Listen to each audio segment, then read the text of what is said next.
Welcome back to the channel. Recently, I stumbled upon a topic in the Debian forums asking whether Debian is suitable for new Linux users.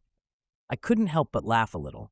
Why? Because the perception around Linux, and especially Debian, has been distorted by myths and half-truths.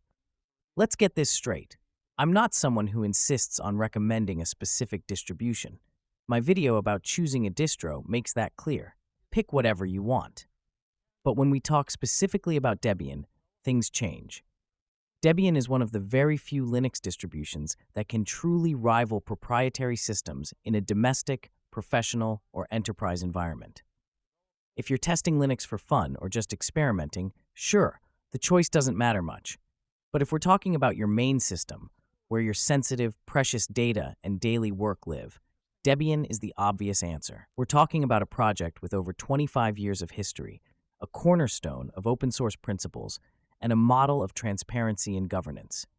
Its economic management is exemplary, and its rigorous focus on stability and efficiency is unmatched. Do you know how many Linux distributions are derived from Debian? Over half of them. Now ask yourself this. Would you let Maradona take a decisive penalty kick for your favorite team? Would you take a Ferrari to a racetrack?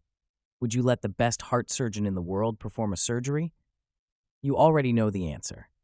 Debian is reliable, serious, and robust. It's not just for experts, it's for anyone who values stability, transparency, and efficiency. Stop buying into the myths. Debian isn't just suitable for new users, it's the best choice for anyone who's serious about their system. Thanks for watching.